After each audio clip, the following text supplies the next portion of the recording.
Hey scholars, it's Mrs. Colma here with your usual video for core knowledge or writing. And I noticed that today's a little different because I'm not doing a PowerPoint. Today we're going to have a writing lesson, so I'm going to model some things for you, walk you through a little bit of the process, and then you're going to try to do this at home on your own. As ever, if you have questions or mom or dad have questions, grandma, aunt, uncle, call or text me. That's why you have my number. Before I dive into our objective for today, I just want to I need to shout out the 6 scholars that I heard from Ashford who had really great restate answers about if everyone was treated equally in early America. And there's one of you in ISU who got to me as well. You sent me those pictures of work and they all look fantastic. A lot of you, your sentences have come a really, really long way. And a lot of you provided a lot of really good information in supporting your reason for why they weren't treated equally in early America and who exactly wasn't treated equally. A few of you have called or texted or had mom or dad call or text to ask some questions about the work, so I'm looking forward to seeing more of those pictures and giving more grower team points as the week goes on. So now we're just going to get right into our objective. Objective, we learn all about it. I can write an informational paragraph using a graphic organizer. So we have this paper. Mine already has my topic circled, but we'll get there in a second. We have this paper at home with George Washington, Benjamin Franklin, and Thomas Jefferson on the paper. I'm going to read you real quick what the directions say. Select a founding father and use the graphic organizer provided to write an informational paragraph about that founding father. Each detail can be turned into a full sentence. I want you to select at least 3 details to include in your paragraph. I circled George Washington because I'm going to write about George Washington. You don't have to write about George Washington, but that's who I'm choosing to write about today. So I have George Washington circled, and if I look, I have these 3 graphic organizers as well. 3 graphic organizers. If I look carefully, I see that George Washington here, I see his picture, and I can easily find the graphic organizer that matches. So using this graphic organizer, I'm going to model for you on this chart paper how you write this paragraph, how you write this rough draft, this first draft, because we're going to have to go back and edit it later. So each of these circles has a fact about George Washington that you can include in your paragraph. I'm going to read each fact, and then I'm going to select the 3 that I want to write about. Does this mean that you have to write about those same 3? No way. I'm just going to show you and walk you through how you mark on your graphic organizer which ones you want to select and how you put them in a good order to help write your paragraph. So I'm going to start here and I'm going to go this way. He helped write the Constitution. He was our first president. He lives at Mount Vernon. He was the commander-in-chief of the army. He kept the army together at Valley Forge. And he won the war for us at Yorktown. So those are 6 facts about George Washington. Do I have to write all 6 of these facts in my paragraph? No way. I'm picking 3. You can even see here, I marked 1, 2, 3. 1 for each of the facts I'm going to pick. So now I'm going to take my pen at home. You probably have a pencil. I'm going to take my pen. At home you have a pencil you can use instead, and I'm going to real quick model for you how I'm selecting my facts and how I know these are the ones I'm going to use. So, the first fact that I really like is that he was our first president. I think that's pretty important, so I'm going to put a star like that above first president, so I know I'm using that fact in my writing.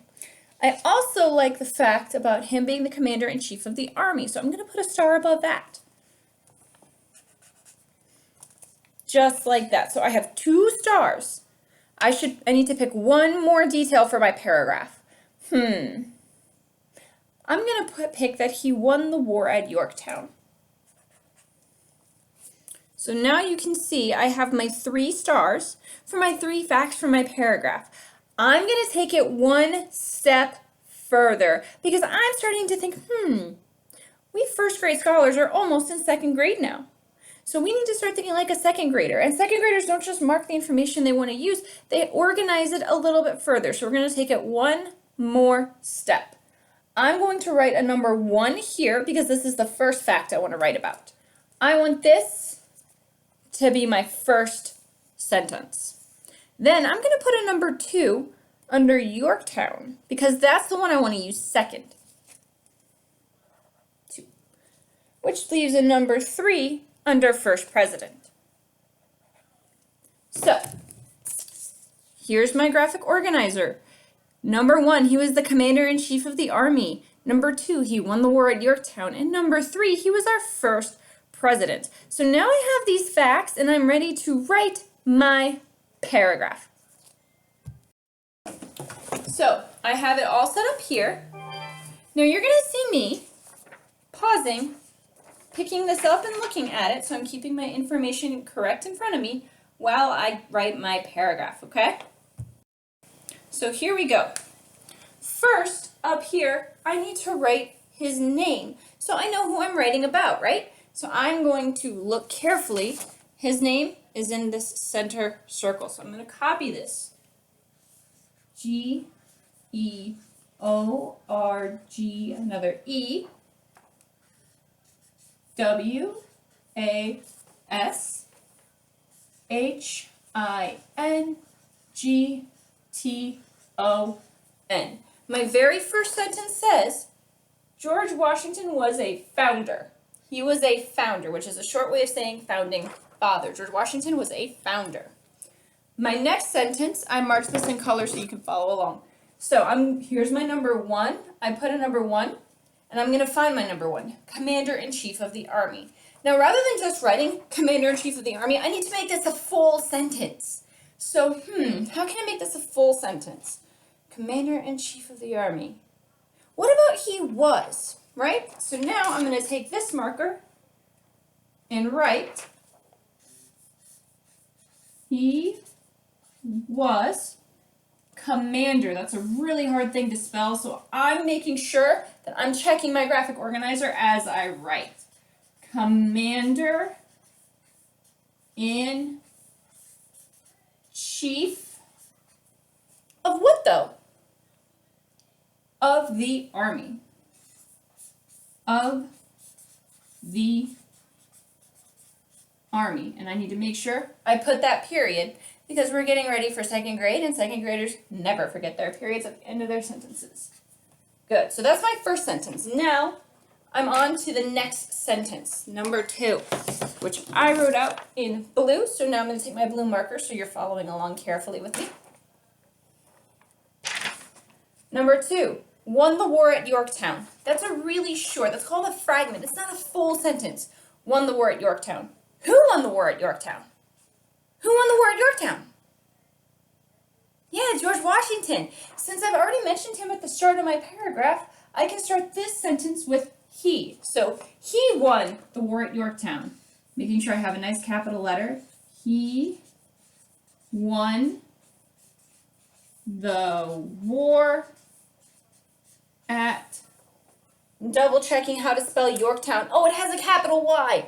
I should probably capitalize that. Y-O-R-K-T-O-W-N.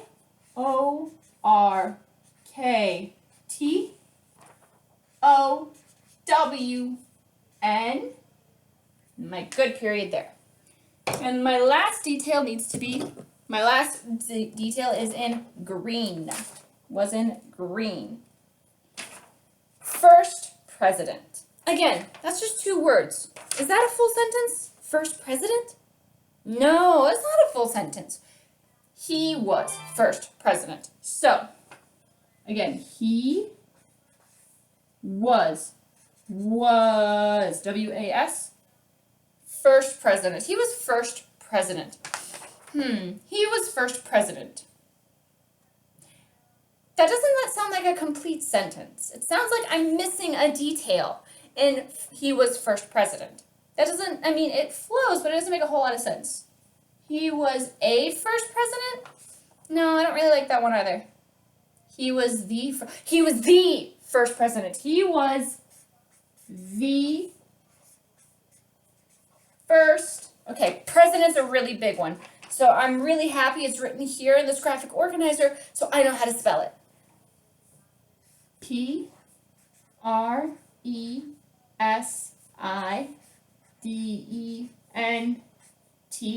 period. Whew! Okay, so George, I'm going to read my paragraph now, okay? George Washington was a founder. He was commander-in-chief of the army. He won the war at Yorktown. He was the first president. Whew, that's 4 full sentences. Now this word here at the bottom in purple says conclusion. That means I need to tie this all together with one more sentence about George Washington. And I should probably start it with George Washington because I said it up here and now I've said he. So to end it all together, to tie it off with that nice bow we talk about, I need to say George Washington. What can I say about George Washington to wind this whole all down and tie it with a bow? George Washington was a important founder. A important founder. Not quite. George Washington was an important founder? That could work. I'm not quite sure how to spell important, though. I'll try to sound it out to the best of my ability, and I can have someone check over my spelling later, okay? So let's go with George Washington. I'm going to kneel down a little low and write right here at the bottom. George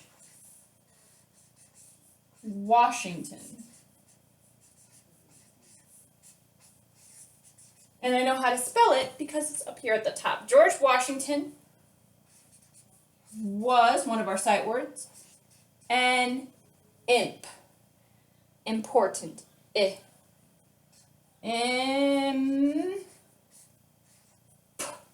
Or. What digraph makes it? Or. Tent. And then founders up here at the top. So I'm going to write founder down here in my conclusion. Founder.